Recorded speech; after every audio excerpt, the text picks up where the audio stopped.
Friends, मैं हूं Manav. Welcome to movie शूवी। दोस्तों, मैं और मेरा एक दोस्त है अंकुश, वो बिल्कुल पागला है कंगना रनौत के लिए। तो उसने बोला कि यार तुम सारी मूवी वूवी छोड़ो, पहले चल के कंगना रनौत का मॉर्निंग शो देख के आते हैं और देखते हैं कि उन्होंने कितनी बढ़िया एक्टिंग करी है थलाइवी के अंदर। अब देखो, मैं मानता हूँ कि वो अच्छी एक्ट्रेस हैं और इतनी बेहतरीन एक्ट्रेस है, इतनी वैरायटी होगी, वो थोड़ा मुझे थलाइवी में जाके ही पता चला। क्योंकि फर्स्ट हाफ और सेकेंड हाफ में उनकी एक्टिंग का जो वेरिएशन है वो कुछ ज़्यादा ही डिफरेंट है। बहुत अलग तरीके की उन्होंने यहाँ पर एक्टिंग करी है।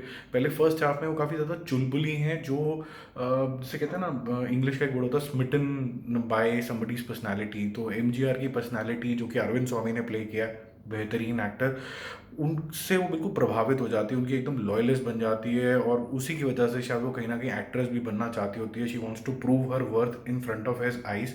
दोनों के बीच में कुछ इक्वेशन भी अच्छी दिखाई गई है।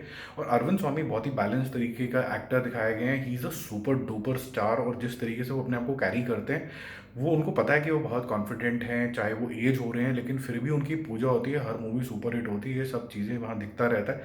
साथ ही साथ में ये दिखाया जाता है कि सेकेंड हाफ आते आते वो काफ़ी ज़्यादा क्रिटिसाइज होती हैं, because she also starts gaining certain amount of love from Arvind Swamy का जो कैरेक्टर है। एमजीआर जो एक्टर रहे हैं, महान एक्टर रहे हैं, उनसे मिलना शुरू हो जाता है, जो हर तरफ से क्रिटिसाइज होता है, चाहे उनके फैंस हों खुद के, चाहे वो उनकी पॉलिटिकल पार्टी जो वो बनाने की कोशिश कर रहे हैं उसके अंदर हो।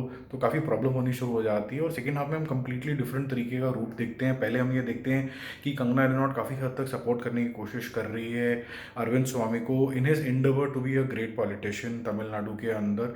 और फिर उसके बाद हम देखते हैं कि जब इतना ज़्यादा वो था ना, क्योंकि पेट्रियार्कल सोसाइटी है और लोगों को लगता है कि शायद अरविंद स्वामी आगे इसलिए नहीं जा पा रहे हैं because half of the population believes कि उनका कुछ अफेयर ऐसा चल रहा है कंगना के साथ, तो ये अलग हो जाने चाहिए तभी पार्टी आगे जा पाएगी। So eventually they choose their own path और वहाँ से शुरू होता है जयललिता जी की पॉलिटिकल करियर का स्टोरी। काफ़ी अच्छे तरीके से यहाँ पर दिखाया गया। और जब ये दिखाया गया है तो यहाँ पर एक एक्टर है दोस्तों, मैंने नाम भूल जाता हूँ इसलिए मैंने अलग से लिख ही लिया है। इसका नाम है राज अर्जुन। ये उनके ऑपोजिट साइड होता है और नेगेटिव शेड का इन्होंने यहाँ पर रोल प्ले किया। आप देखना, काफ़ी बेहतरीन एक्टर है। और यहाँ पर जो रोल कंगना का दिखाया गया है as a determined person, determination तो उनकी पहले से ही दिखाई गई है कि चाहे वो एक्ट्रेस बनने की हो, चाहे पॉलिटिशियन बनने की हो, कि मुझे तो आगे निकलना ही निकलना है। अब यहाँ पर क्या सर्कमस्टांसेस की वजह से वो डिटर्मिनेशन दिखाती हैं कि वो अपना पॉलिटिकल करियर आगे लेके जाएंगे। अब जो चीज़ मुझे यहाँ पर नहीं अच्छी लगी, वो अच्छी नहीं लगी कि फर्स्ट हाफ तक तो चलो फिर भी बिलीवेबल थी कि because if you are smitten by somebody, you are in love, you will be a loyalist, और आप उनके साथ रहने के लिए और उनके उनका अच्छा हो उसके लिए आप बहुत कुछ करते हो। तो उसी तरीके का दिखाया गया, चाहे वो मूवीज़ में उनके साथ हों, चाहे वो फिर उनके पॉलिटिक्स के करियर के अंदर हों, एमजीआर के। बट लेटर ऑन एक हादसा होता है जो आपने शायद ट्रेलर में भी देखा होगा, जो कि पार्लियामेंट में सेशन सा हो रहा होता है, वहाँ होता है।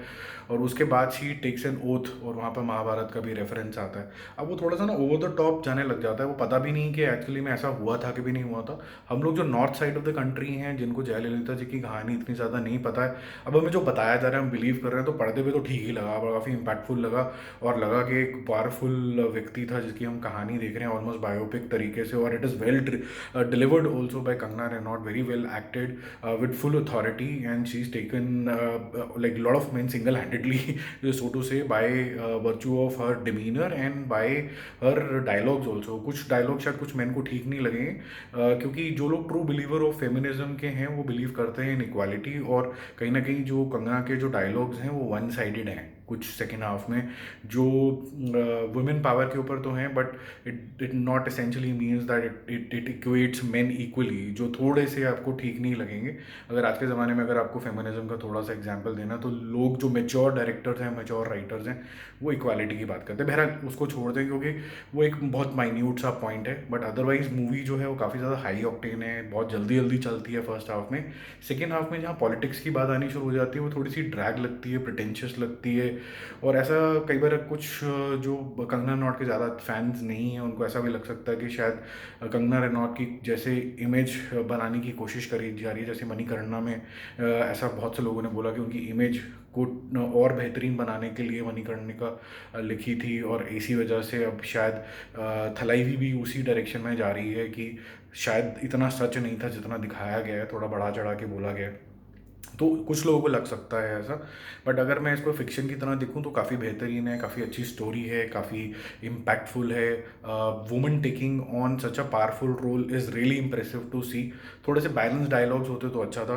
म्यूज़िक बहुत डिस्टर्बिंग है, म्यूज़िक मेरे को बिल्कुल अच्छा नहीं लगा है, क्योंकि वो इतना ज़्यादा, एक तो एडिटिंग में प्रॉब्लम है शायद, वो इतनी ज़्यादा लाउड है कि आपको डायलॉग्स ना क्लियर ही नहीं होते हैं, और बहुत से पॉलिटिकल ऐसे डायलॉग्स हैं जो आप सुनना चाहते हो गहराई से, क्योंकि आपको ना ये क्लैरिटी होनी बहुत ज़रूरी है कि पॉलिटिकल जो शेरनी बनी, उसकी जो ट्रांसफॉर्मेशन की कहानी है, वो ओवरनाइट और सडन इंसिडेंट से नहीं हो सकती। उसके पीछे कुछ ना कुछ बैकग्राउंड होगी, किसी का साथ होगा, किसी की एडवाइस होगी, वो होती ही नहीं है। तो वो जब दिखता नहीं है तो आपको ऐसा लगता है कि बस कहने के लिए हम कल से शेरनी हैं, इससे पहले हम शेरनी नहीं थे।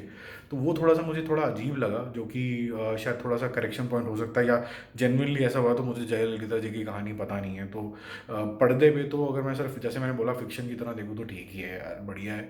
तो ओवरऑल बेसिस मैं दोस्तों इसको स्कोर दूंगा B+, अच्छी है।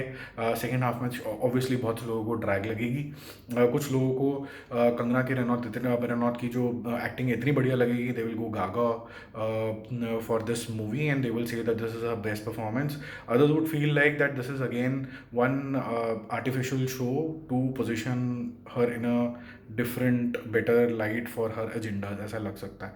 तो आप देखो, और आपको क्या लगता है, आपकी क्या ऑब्जर्वेशन है, तो ज़रूर बताना। Bye bye.